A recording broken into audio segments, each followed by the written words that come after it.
আসসালামু আলাইকুম। আমি Mohammad Ikram Hossain, community paramedic, Bangladesh BNMC থেকে রেজিস্টার্ড চিকিৎসক। আজকে আলোচনা করব অ্যান্টিবায়োটিক নিয়ে। অ্যান্টিবায়োটিক কী? অ্যান্টিবায়োটিক হচ্ছে জীবাণু বিরোধী। অ্যান্টি হচ্ছে বিরোধী, বায়োটিক হচ্ছে জীবাণু বিরোধী। অ্যান্টিবায়োটিকের মিনিং হচ্ছে জীবাণু বিরোধী নাশক ওষুধ। অ্যান্টিবায়োটিক প্রথম আবিষ্কার করেন আলেকজান্ডার ফ্লেমিং 1927 সালে। তিনি আবিষ্কার করে বলেছিলেন যে এই অ্যান্টিবায়োটিকের ফলে অনেক মানুষ মৃত্যুর হাত থেকে রক্ষা পেয়ে যাবে। পরবর্তীতে তিনি আরেকটা কথা বলেন যে এই অ্যান্টিবায়োটিকের অতিরিক্ত ব্যবহারের কারণে অনেক মানুষ গণহারে মারা যাবে। যেমন সামান্য সর্দি জ্বর হলেই দেখা গেছে তার বডিতে ওই অ্যান্টিবায়োটিক রেজিস্ট্যান্স হয়ে গেছে, তখন মানুষ হাজার হাজার মানুষ মারা যাবে। তাই আমরা সচেতনতার উদ্দেশ্য এই ভিডিওটা করা। আমরা চাই সবাই যাতে অ্যান্টিবায়োটিক সম্পর্কে জানতে পারে। আপনার বাচ্চাকে একটা অ্যান্টিবায়োটিক দেওয়া হলো, হ্যাঁ, এই অ্যান্টিবায়োটিকটা সম্পর্কে আপনি জানতে হবে, যেহেতু ওষুধ মানে এক প্রকার জীবন রক্ষাকারী, আবার ওষুধও এক প্রকার জীবনের ভয়াবহতা ডেকে আনতে পারে। তাই আপনার বাচ্চাকে সচেতন করার দায়িত্ব হচ্ছে আপনার। আপনি সচেতন না হলে আপনার বাচ্চাকে সচেতন করতে পারবেন না। দেখা গেছে এখন অনলাইনের যুগ, বেশিরভাগ মানুষ 6 থেকে 7 ঘন্টা মোবাইলেই সময় ব্যয় করে ফেলে। কারণ বই পড়া যে একটা সময় ছিল, এখন বই পড়ার সময়টা ধীরে ধীরে চলে যাচ্ছে, সব কিছু অনলাইন ভিত্তিক হয়ে যাচ্ছে। তাই আমরাও চাচ্ছি যুগের সাথে তাল মিলিয়ে যদি অনলাইনে আমি কিছু একটা জানি, ওইটা যদি আমি প্রকাশ করতে পারি, ওইটা আমার জন্য যেমন উপকার, আপনাদের জন্য তেমন উপকার। তো অ্যান্টিবায়োটিক আমরা সামান্য জ্বর হলে আমরা অ্যান্টিবায়োটিক ফার্মেসি থেকে নিয়ে আসি। অ্যান্টিবায়োটিকের নিয়ম হচ্ছে কোনো রেজিস্টার্ড ডাক্তার ছাড়া অ্যান্টিবায়োটিক লিখতে পারবে না।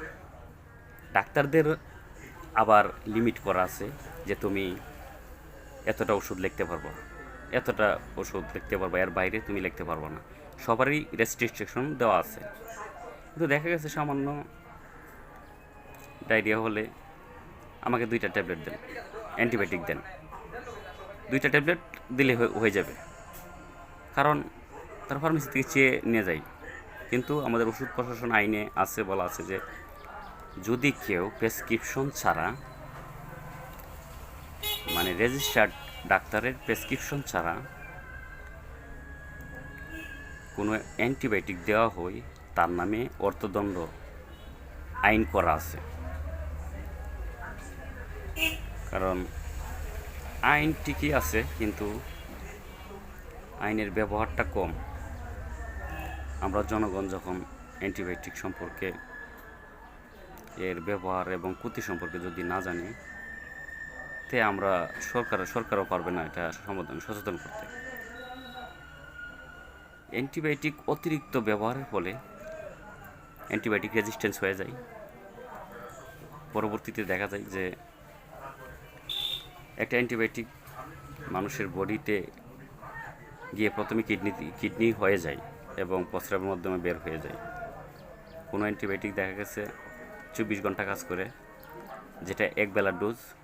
কোনো অ্যান্টিবায়োটিক দেখা গেছে 2 বেলার ডোজ, তো 2 বেলার ডোজ 12 ঘন্টা করে। তো অ্যান্টিবায়োটিকের টাইম হচ্ছে টাইম টু টাইম মেনটেন করে খেতে হবে। 2 ঘন্টা 4 ঘন্টা গ্যাপ দিলে এই অ্যান্টিবায়োটিকটা কাজ করবে না। প্রত্যেকটা অ্যান্টিবায়োটিকের মেয়াদকাল আছে, কোনোটা 5 দিন, কোনোটা 7 দিন, কোনোটা 14 দিন। এখন আমার পেটে সমস্যা হয়েছে, আমি আমার নিজের মতো ফার্মেসি থেকে অ্যান্টিবায়োটিক 2টা নিয়ে খেয়ে ভালো হয়ে গেলাম, কিন্তু পরবর্তীতে দেখা গেল কি আবার যদি একই সিমটম দেখা দেয়, তখন এই অ্যান্টিবায়োটিকটার কাজ করবে না, তার বডিতে রেজিস্ট্যান্স হয়ে যাবে। এতে করে কি, যে ব্যাকটেরিয়াটা মারার কথা, ভাইরাসটা যে মারার কথা, ওইটা না মরে ওইটার বিরুদ্ধে আরও স্কিল তৈরি করলো, মানে এই অ্যান্টিবায়োটিকটা রেজিস্ট্যান্ট করে ফেললো, তখন এই ভাইরাস এবং ব্যাকটেরিয়াটাকে মারতে পারলো না। আস্তে আস্তে ধীরে ধীরে এভাবে অ্যান্টিবায়োটিক একের পর এক আমরা একের পর এক দাব ব্যবহার করার ফলে অ্যান্টিবায়োটিকের যথেচ্ছা ব্যবহার হচ্ছে। বাইরের দেশে আপনার অ্যান্টিবায়োটিক আপনি চাইলে পাবেন না, তার কড়া করে আইন করা আছে, দিলে জরিমানা অটোমেটিক হয়ে যাবে। কিন্তু আমরা গ্রামে দেখা গেছে 8% মানুষ শুধু